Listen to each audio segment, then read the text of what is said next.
Price Lord brother. Praise the Lord. வாங்க. Happy new year. எப்படி இருக்கீங்க? Same to you. நல்லா இருக்கும் பிரதர். பிரதர் வந்து என்னுடைய பிரதருடைய சிஸ்டர், அவங்க ஒய்ஃபோடைய அக்கா கணவர்.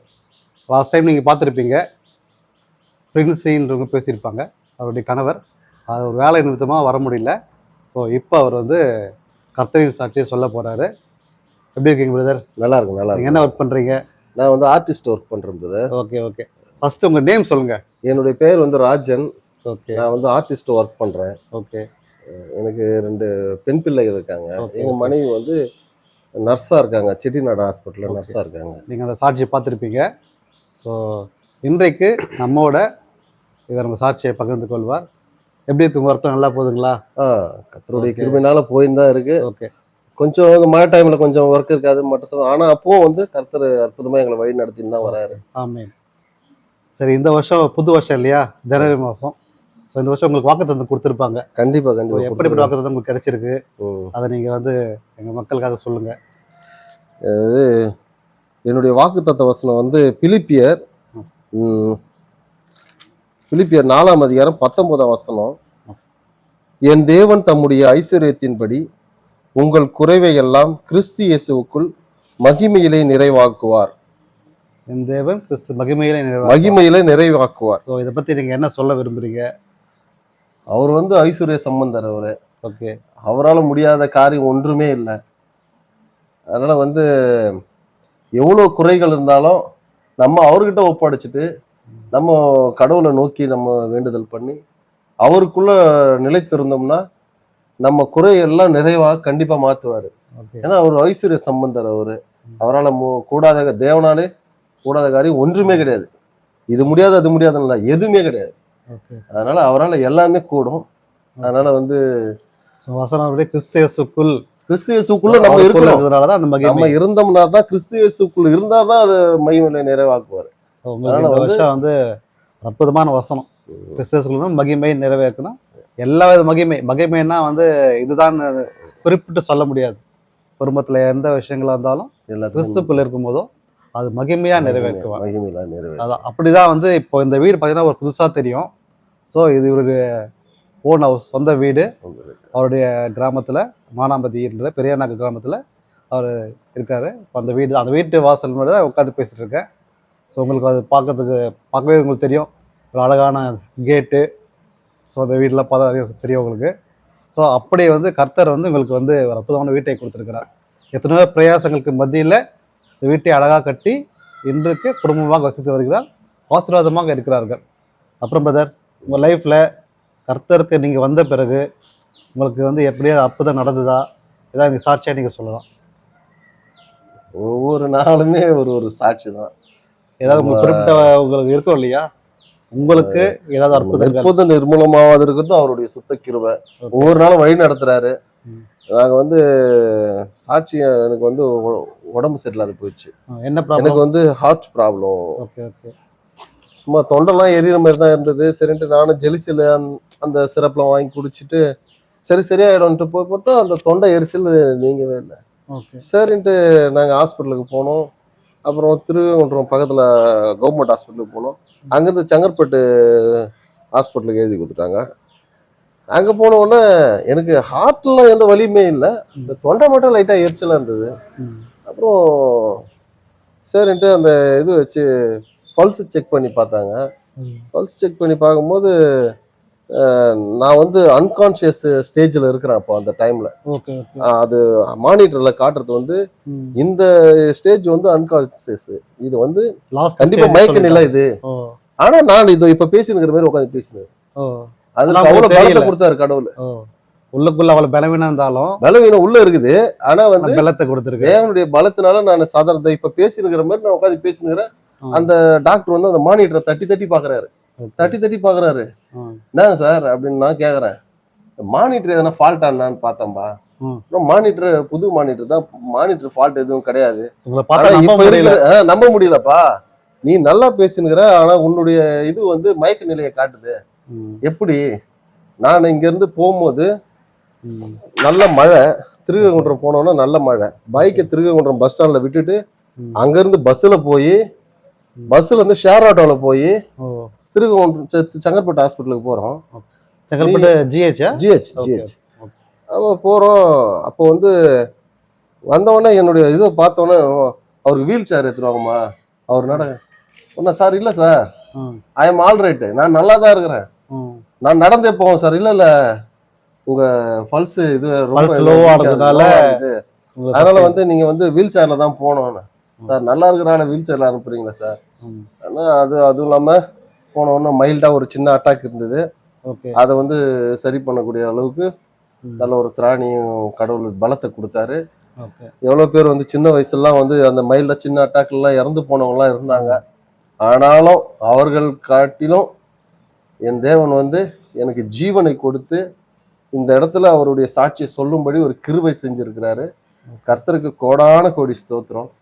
ஏன்னா எவ்வளவு பேர் கிடைக்காத வாய்ப்பு நம்ம பாக்குறோம். இப்பதான் பார்த்தோம்பா, இன்னைக்குதான் நேத்தமா பேசினேன் அப்படின்றாங்க. ஏன்னா மக்கள் மனுஷனுடைய நாட்கள் வந்து புல்லுக்கு ஒப்பா இருக்கிறது. ஆனா வந்து தேவன் வந்து நம்மளை ஒவ்வொரு நாளும் அற்புதமா வழி நடத்தி ஒவ்வொரு நாளும் தன்னுடைய ஈவை வந்து நமக்கு பொழிகிறாரு, அவருடைய கிருபையை பொழிகிறாரு. அதனால வந்து நான் இன்னைக்கு உக்காந்து நிற்கிறேன்னா அது கர்த்தருடைய கிருபை. அவருடைய கிருபை இல்லாம என்னால ஒண்ணுமே பண்ண முடியல. நானும் ஒன்றும் பண்ண மாட்டேன். எங்க போனாலும் பிரேயர், கண்டிப்பா பிரேயர் பண்ணணும். கண்டிப்பா பைபிள் வாசித்து பிரேயர் பண்ணணும். குடும்ப ஜெபம் செய்றீங்களா? குடும்ப ஜெபம் தவறக்கூடாது. குடும்ப ஜெபம் டெய்லியும். ஆனா இந்த வருஷத்துல இருந்து இது ஒரு முடிவு பண்ணோம். ஆனா எழுந்துக்கவே முடியல. என்ன விஷயம்னா காலையிலயும் ப்ரேயர் பண்ணணும். காலையில எங்க ஒய்ஃப் வந்து 7 மணிக்கெல்லாம் பஸ் ஸ்டாண்டுக்கு போயிடணும். அதுக்குள்ள சமைச்சு எடுத்துன்னு போயிடணும். அதனால வந்து ரொம்ப இதுவா இருக்கு. ஆனா வந்து காலையில இன்னும் கொஞ்சம் சீக்கிரமா எழுந்து இந்த வருடத்துல இருந்து அந்த காலையில 5 மணிக்கு ப்ரேயரு பண்ணணும்னு ரொம்ப பிரயாசப்படுறோம். அது மட்டும் பண்ண முடியல.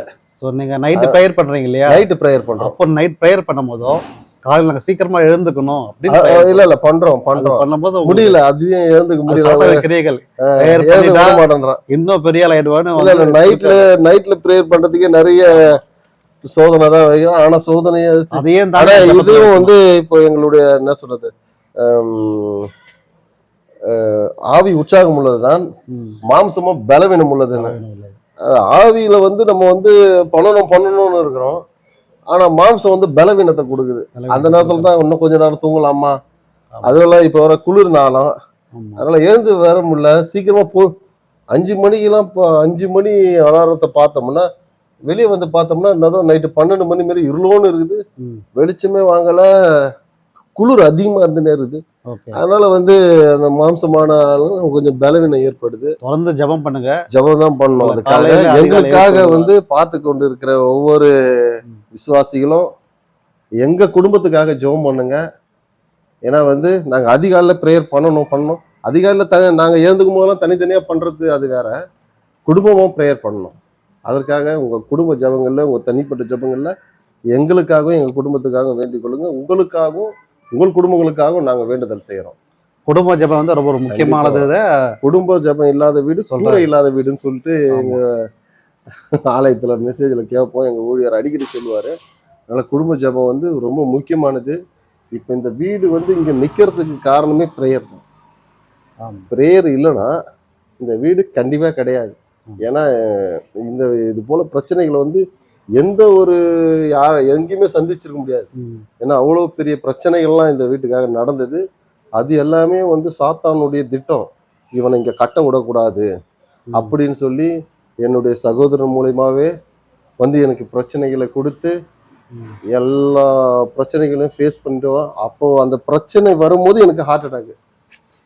எப்படிலாம் பிசாசு வந்து சோதனை கொடுக்குறான். இந்த வீடு கட்ட விடாத அளவுக்கு ரூ போடுறதுக்கு வச்சு இந்த காசெல்லாம் எடுத்து போய் அந்த ஹாஸ்பிட்டலுக்கு செலவு பண்றது.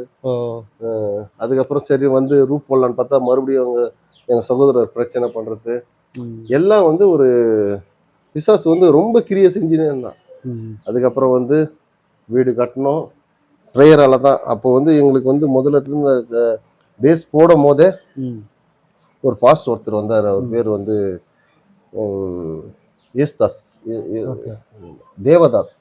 தேவதாஸ்னு ஒரு பாஸ்டர் வந்து அவர் ஜோம் பண்ண சொன்னும் போது வந்து ஜோம் பண்ணிட்டு, பிரதர் இந்த இடத்துல நீங்க வீடே கட்ட முடியாது. ஐயா என்னங்க ஐயா, இப்பதான் வந்து இப்பதான் நம்ம கடைக்கால போட போறோம், எடுத்த உடனே வீடு கட்ட முடியாதுன்னு சொல்றீங்களே, என்னங்க ஐயா இது வந்து எப்படி இது சாத்தியம் அப்படின்னு. என்ன இது ஏன் இந்த மாதிரி சொல்றீங்க எடுத்த உடனே அப்படின்னு கேட்டதுக்கு அவர் அவர் என்ன சொன்னாரு, நீங்க ப்ரேயர் பண்ணலன்னா ஒண்ணுமே பண்ண முடியாது, ப்ரேயர் பண்ணாதான் இந்த வீட்டை கட்டி முடிக்க முடியும், நீங்க ப்ரேயர் பண்ணலன்னா ஒண்ணுமே பண்ண முடியாதுன்னாரு.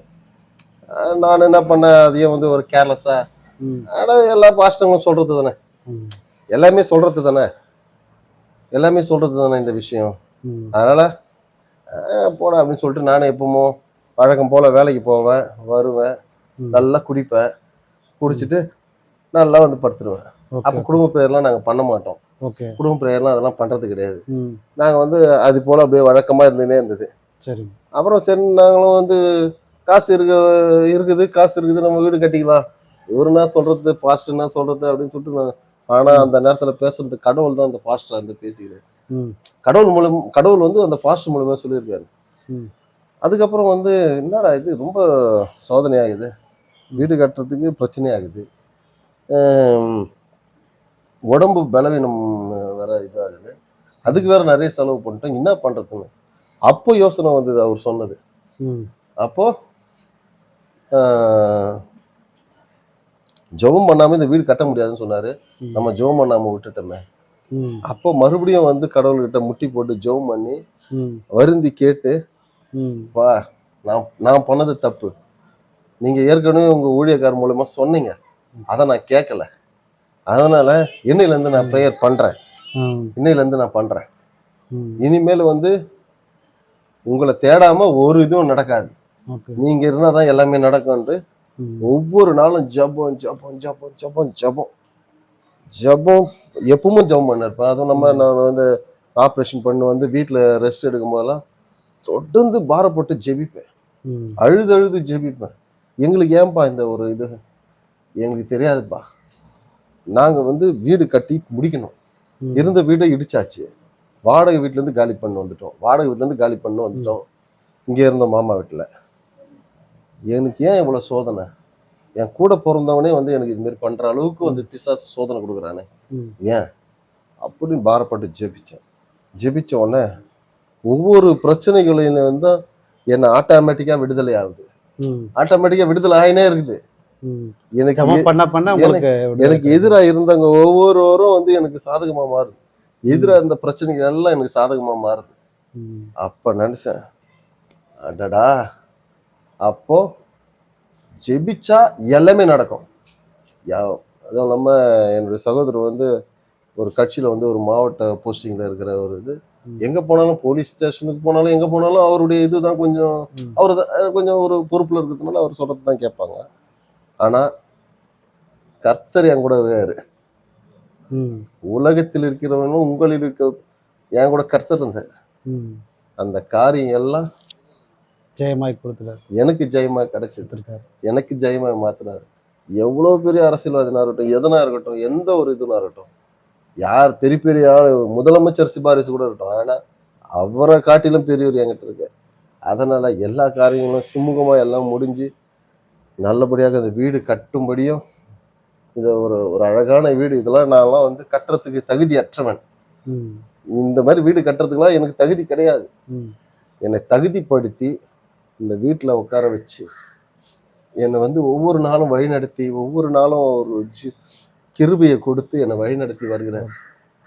அப்போ ஒரு தீர்மானம், இந்த எங்க வீட்டு மேல ஒரு வசனம் உண்டு, அவர் சகலத்தையும் அதினதின் காலத்திலே நேர்த்தியாய் செய்திருக்கிறார். இது வந்து நிறைய பேர் சொன்னாங்க, அந்த வசனத்துக்கு வந்து பிரசங்கி 3:11, அதாவது இயேசுவை வீட்டின் தலைவர்னு எழுதுங்க, கர்த்தரால் ஆசீர்வதிக்கப்பட்டவரே உள்ளே வாரம், அதெல்லாம் வந்து நமக்கு அந்த இதெல்லாம் எல்லாம் எழுதிருக்காங்க. எனக்கு உணர்த்தப்பட்டது, எந்தெந்த நேரத்துல என்ன செய்யணும்னு அவருக்கு தெரியும். அதனால அவர் சகலத்தையும் அதன் காலத்துல எனக்கு செஞ்சாரு, அது போல வர்றவங்களுக்கும் அந்த வசனத்தை படிக்கிற ஒவ்வொருவருக்கும் செய்வார். அதனால வர்றவங்க எல்லாம் ஆசீர்வாதமா போகணும். வந்தோம் ஐயோ அப்புறம் இன்னும் துக்கத்தோடு வந்தவங்க கூட சந்தோஷமா போகணும். இந்த வசனம் அந்த அளவுக்கு அவங்களோட பேசணும். அதனால இந்த வசனத்தை வச்சேன். நோட்டீஸ் அடித்தோம். நோட்டீஸ்லாம் அடித்து எல்லாத்தையும் வேலையெல்லாம் முடிக்கும்படி கிருபை செஞ்சார். கொஞ்சம் கொஞ்சம் கடன்லாம் இருக்கிறதா, எல்லாம் கடன் இல்லாமல் நம்ம பண்ண முடியல. கொஞ்சம் கொஞ்சம் கடன், அந்த கடன்லாம் திருப்பி கொடுக்கும்படியும் ஒரு நல்ல ஒரு ஸ்லாக்கியத்தை கொடுக்குறாரு. ஒவ்வொரு மாதமும் கட்டின்னு தான் இருக்கிற இஎம்ஐலாம்.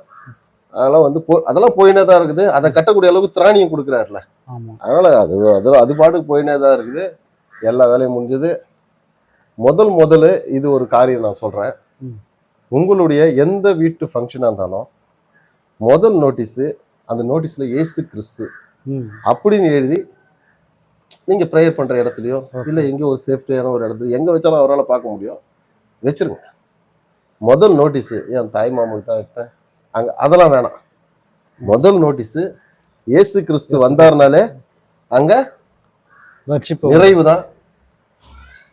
குறைகளை எல்லாம் நிறைவாக்குறவரு. அதனால நம்ம ஃபங்க்ஷன் சிறப்பா நடந்தது. இந்த ஊர்ல வந்து எல்லாருமே என்னப்பா இது வீடு கொடுத்தணும், மஞ்சள் நீராட்டு, எங்க பொண்ணுக்கு மஞ்சள் நீராட்டு சேர்த்து வச்சோம். இந்த ஃபங்க்ஷனுக்கு எம்எல்ஏ வராங்க, ஃபுல்லா எங்க தெரு ஃபுல்லா கார் நிக்குது, ரோட்லாம் கார் நிக்குது. என்ன இது ஒரு மஞ்சள் நீராட்டு ஃபங்க்ஷனா, கல்யாண ஃபங்க்ஷனா இவ்வளோ ஜனம் நிக்குது, ஃபுல்லா லைனா காரே நிக்குது. இந்த தெரு ஃபுல்லா காரு, மெயின் ரோட்ல ஃபுல்லா காரு. அப்புறம் 2 போலீஸ் பந்தோபஸ்துக்கு வச்சிருந்தோம். ஏன்னா வந்து எல்லாத்துலயும் ஒரு முன்னெச்சரிக்கையா இருக்கணும். ஏன்னா எம்எல்ஏ வராரு, அதெல்லாம் ஒரு பிரச்சனையாக போகுதுன்னு. அப்போ அந்த அளவுக்கு வந்து ஒரு பிரச்சனை கூட கிடையாது. நல்லா சாப்பிட்டு திருப்தியானாங்க. மீதியாகவும் இருந்தது. நிறைய பேர் எடுத்துன்னு போனாங்க. நாங்களும் வந்து பக்கத்துல இருக்கிற இந்த இருளர் குடியிருப்புல இருக்கிறவங்களுக்குலாம் நைட்டு 11 மணிக்கு 11:30 மணிக்கெல்லாம் எடுத்து கொடுத்தோம். கொடுத்து அவர்களும் சாப்பிட்டாங்க. அதுதான் எனக்கும் ஒரு நிறைவு. இப்போ நீங்க அண்ணன் வரீங்கன்னா நீங்க வந்து எங்க ஃபங்க்ஷன்ல சாப்பிட்டு மொழி எழுதிட்டு போயிடுவீங்க. நான் என்ன பண்ணுவேன், உங்க வீட்டு ஃபங்க்ஷனுக்கு வந்து நான் சாப்பிட்டு மொழி எழுதிட்டு போயிடுவேன். அது ஈக்குவலா போகுது. நம்ம 2 பேரும் அண்ணன் தம்பி. அது அண்ணன் தம்பியா இருந்தாலும் நீங்க உங்க ஃபங்க்ஷன்ல சாப்பிட்டா நான் அது. ஆனா அவங்களுக்கு எத்தனை கொடுத்ததுல கிடைச்ச ஒரு திருப்தி, அதுதான் வந்து எனக்கு ஒரு பெரிய மனநிறைவு. அந்த ஃபங்க்ஷன் முடிஞ்சு அவ்வளோ டயர்ட்லயும் அதை எடுத்துன்னு போய் கொடுக்கறதுக்கு எனக்கு பலத்தை கொடுத்தாரு. அங்க கொடுத்தா தாண்டா எனக்கு கொடுத்த மாதிரி அப்படின்னு அவர் சொன்னாரான. ஒரு 20 கிலோ சாப்பாடு இருக்கும். அவங்களுக்கு எடுத்துன்னு போய் கொடுத்துட்டு ஒரு அன்னக்கூடியில போட்டு பைக்ல எடுத்துன்னு போய் கொடுத்துட்டு வரணும். அது போல வந்து கர்த்தர் கிருபை செஞ்சாரு. ஒவ்வொரு நாளும் வழி நடத்துறாரு. தொடர்ந்து எங்களுக்காகவும் எங்க குடும்பத்துக்காகவும் ஜெபிங்க. அண்ணனுடைய அந்த யூடியூபுக்காகவும் ஜெபிங்க. இன்னும் அநேக சாட்சிகள் வரணும். நீங்களும் ஒரு சாட்சியா வரணும். இங்க வந்து இதை வந்து கர்த்தருடைய நாமம் மட்டுமா மகிமைப்படணும். அவரு கிடையாது, மற்ற யாருக்காகவும் இல்லை, கர்த்தருடைய நாமம் மட்டுமே மகிமைப்படணும். அதனால வந்து வாங்க, இதை கேட்டுக்கொண்டிருக்க ஒவ்வொருவரும் இதை வந்து உங்ககிட்ட வந்து கடவுள் பேச போறாரு. இன்றைய தினத்துல கடவுள் உங்ககிட்ட பேசுவாரு. நீங்க வந்து ஒவ்வொரு நாளும் அவருக்கு சாட்சியா இருங்க. பைபிளை படிங்க, ஒழுங்கா குடும்ப பிரேயர் பண்ணுங்க. என்னுடைய சாட்சியை கேட்டீங்க. பிரேயர் இல்லாதனால ஒரு விஷயம் கேள்விப்பட்டேன். சொல்லுங்க. இந்த வீட்டு வாசல்ல வந்து டெய்லி வசனம் எழுதுவீங்க அப்படின்ட்டு. ஆமா ஆமா, அதை பத்தி கொஞ்சம் சொல்ல முடியும்? இல்ல நானும் வந்து அந்த ஆர்டிஸ்ட் ஃபீல்டுல இருக்கிறதுனால நமக்கு கர்த்தர் கொடுத்த தாளந்து அந்த டிராயிங் பண்றது, ரைட்டிங், அந்த பெயிண்ட்ல ரைட்டிங் பண்றது. அதனால ஒவ்வொரு நாளும் ஒவ்வொரு வசனம் நான் வந்து பைபிள் எடுத்து தேடினே வருவேன். அந்த நேரத்துல வந்து அப்படியே ஒரு சிந்தனையில உணர்த்தப்படுது. அது வந்து இந்த வசனம் எழுதலாம், அது எழுதின வசனமா வந்ததுன்னா கூட மறுபடியும் கூட இன்னொரு வாட்டி இதை எழுத சொன்னாருன்னா கண்டிப்பா எழுதுவேன். கண்டிப்பா அது வந்து அது போல ஒவ்வொரு நாளும் ஒரு வசனம் எங்களுடைய வீட்டுல வந்து ஃப்ரண்ட்ல வச்சிருப்போம். போறவங்க வரவங்க, ரோட்ல போறவங்க வரவங்க பார்ப்பாங்க. அதுவும் இல்லாம அதை வந்து போட்டோ எடுத்து ஒரு 40 பேருக்கு வாட்ஸ்அப்ல அனுப்பிச்சுன்னு இருக்கேன். அதுல வந்து நிறைய பேர் இந்து மக்கள் தான். இந்து மக்களுக்கு தான் அனுப்புறேன். கேட்கறாங்க, லேட் ஆயிடுச்சுன்னா ஏன் இன்னைக்கு அனுப்பல, இன்னைக்கு ஏன் அனுப்பல அப்படின்னு கேட்கறது வந்து அவங்க கேட்கறது வந்து எனக்கும் ஒரு இன்னும் ஆர்வத்தை தூண்டுது. அவங்க கேட்கறாங்களோ கேட்கலையோ, என்னுடைய கடமை இந்த ஒரு என்னைக்குன்னா ஒரு நாள் அந்த ஒரு வார்த்தை ஒருத்தனையா டச் பண்ணாதா, ஒரு ஆள்லாம் டச் பண்ணிட்டோம். ஒரு வார்த்தை கண்டிப்பா ஒரு வருஷத்துக்கு ஒரு ஆளை கூட டச் பண்ணிட்டாங்க. இது வந்து கண்டிப்பா இது வந்து எங்களுடைய பிள்ளைகள் 2 பேரும் எழுதுவாங்க. எங்க மனைவி டைம் கிடைக்கும் போது எங்க மனைவியும் எழுதுவாங்க, நானும் எழுதுவேன். இது வந்து எங்க குடும்பமா வந்து இந்த ஒரு ஊழியத்தை கர்த்தருக்காக எங்களால முடிஞ்ச இந்த சின்ன ஊழியத்தை வந்து ஒரு ஊழியம். நம்ம இதை வந்து ஒரு சாதாரணமா நினைக்கலாம். அது சும்மா இது இல்லை, இது ஒரு ஊழியம். வாட்ஸ்அப்பில் எத்தனையோ ஸ்டேட்டஸ்லாம் நிறைய போடுவாங்க மக்கள். ஆனால் வசனத்தை போடும்போது அது ஒரு ஊழியம். அது யாராவது பார்க்கும்போதோ ஒரு சின்ன ரட்சிப்பு, ஒரு மாற்றம் இருந்தாலே ஒரு ஆசீர்வாதம் தான். ஒவ்வொரு நாளும் சாக்குல எழுதுவோம், செஞ்சுட்டு வராங்க. ஒவ்வொரு நாளும் சாக்குல எழுதுவோம். அந்த கிளிப்பிங் உங்களுக்கு காட்டுறேன், நீங்கள் அதை பார்க்கலாம். தினமும் ஒரு வசனம் இருக்கும். அது அற்புதமான ஊழியத்தை சகோதரரும் அவர் குடும்பத்தினரும் செய்து வருகிறார்கள். கர்த்தர் உங்களுக்கு இன்னும் பலத்தை ஆசீர்வாதத்தை கொடுப்பார். கர்த்தர் பேர் ஒரு பாரத்தை வைத்து விடு, அவர் உன்னை ஆதரிப்பார். நீதிமானை ஒருபோதும் தள்ளாட விட்டார். ஸோ அந்த வசனத்துப்படி தான் உங்களுக்கு ஆசீர்வாதம், பலன், சுகம் எல்லாமே கொடுத்துட்டு இருக்கார். ஓகே பிரதர், நீங்கள் அற்புதமான சாட்சியை சொன்னீங்க. இன்னும் உங்களுக்கு சாட்சி யாரையும் எதிர்பார்க்குறேன். இந்த வருஷம் என்னென்ன அற்புதங்களோ நீங்கள் வருஷம் நான் சாட்சி எடுக்கணும், நீங்கள் அதை சொல்லணும். கண்டிப்பாக. Praise Lord brother. கர்த்தருடைய நாமத்துக்கு மகிமை உண்டாகட்டும். God bless you. Thank you. Praise Lord brother. Praise Lord. Praise Lord. இன்றைக்கு கூட கர்த்தர் செய்த அற்புதங்களை உங்களுக்கு சாட்சியாக சொல்ல பிரதர் விஜய் அவர்கள் வந்திருக்கிறார்கள். நாம் அவருடைய சாட்சியை கேட்போம். பிரதர், உங்களுடைய சாட்சிகளை நீங்கள் சொல்லலாம். Praise Lord. கர்த்தருக்கு ஸ்தோத்திரம் உண்டாவதாக. இந்த சாட்சியை உங்களுக்கு சொல்வதற்கு கர்த்தர் எனக்கு கொடுத்த வாய்ப்புக்காக கர்த்தர் நன்றி செலுத்துகிறேன். கடந்த 2 வருடங்களாக எனக்கு ஸ்கின் அலர்ஜி இருந்தது. கையில் கால் பாதத்தெல்லாம் இருந்துச்சு. அங்கங்கே பிளாக் மாஸாக இருந்தது. கடந்த 2 வருஷமாக பார்த்தீங்கன்னா இந்த ஃபுல் ஃபேண்ட் தான் போடுவேன். சர்ச்சுக்கெல்லாம் போனால் சாக்ஸ் தான் போட்டு போவேன். ஏன்னா மற்றவங்க பார்த்தா ஒரு மாதிரி எனக்கு ஒரு ஃபீல் இருக்கும், அசிங்கமாக இருக்குது அப்படின்ட்டு. இடையில் அந்த ட்ரீட்மெண்ட்டும் எடுத்தேன். 2-3 ஹாஸ்பிட்டல்லாம் போன ட்ரீட்மெண்ட் எடுத்தேன். நிறைய மெடிசன்லாம் எடுத்துக்கிட்டேன். ஆனால் நோய் க்யூர் ஆகலை. இடையில் ஜெபமும் தொடர்ந்து பண்ணிகிட்டே இருப்பேன். என் ஃபேமிலிஸும் பண்ணாங்க. ஆனால் எனக்குள்ளே ஒரு வாஞ்சை, நம்ம ஜெபம் பண்ணுறோம், இன்னும் குணமாகலையேன்ட்டு எனக்குள்ளே ஒரு எண்ணம் தோன்றிட்டே இருந்தது. ஆனால் ஒரு வாஞ்சை எனக்குள்ளே இருந்தது. என்னென்னா, மருந்து மாத்திரை இல்லாமலே இந்த நோய் சுகம் கொடுக்கணும்னு சொல்லி ஆண்டவர்கிட்ட வேண்டிகிட்டே இருப்பேன், நினச்சிட்டே இருப்பேன். நிறைய பிளெஸ்ஸிங் மெசேஜஸ்லாம் கேட்பேன். ஜெபம் பண்ணுவாங்க ஸ்கின் ப்ராப்ளத்துக்காக. நானும் கை வச்சு ஜெபம் பண்ணுவேன். ஆனாலும் ஒரு மாற்றம் எதுவுமே இல்லாமல் தான் இருந்துச்சு. ஆண்டவர் எப்போ என்னோட பேசுவார், எப்போ பதில் கொடுப்பாருன்ட்டு. என்னோட ஒரு ஹாபி என்னென்னா, டெய்லி என்னோடய வாட்ஸ்அப்பில் ஸ்டேட்டஸ் போடுவேன். பைபிள் வேர்ட்ஸு, பைபிள் வசனங்களை ஸ்டேட்டஸ் போடுவேன். அதுவும் ஒரு சின்ன ஊழியமாக செய்திருக்கேன். அது மற்றவங்களாம் பார்ப்பாங்க, அது ஆசீர்வாதமாக இருக்கணும், அதான் ஒரு காரணத்துக்காக. அப்படி நான் ஸ்டேட்டஸ் போடும்போது கூகுளில் போயிட்டு நிறைய வசனங்களாக சூஸ் பண்ணி எடுப்பேன். கர்த்தர் எந்த வசனம் கொடுப்பாரோ அது மைண்டில் இருக்குது, அதை கரெக்டாக எடுத்துகிட்டு நான் போடுவேன். அப்படி அடிக்கடி ஒரு வசனம் எனக்குள்ளே வந்துகிட்டே இருந்தது. அந்த வசனத்தை நான் பார்ப்பேன், கூகுளில் அந்த வசனம் பார்ப்பேன். பார்த்து அது கடந்து போயிடுவேன். ஆனால் அது போட மாட்டேன், கடந்து போட மாட்டேன். அது என்ன வசனம்னு கேட்குறீங்களா? ஒன்றும் இல்லை, உன் காயங்களை ஆற்றுவேன். எரேமியா 30ஆம் அதிகாரத்தில் இருக்குது, 17வது வசனம்.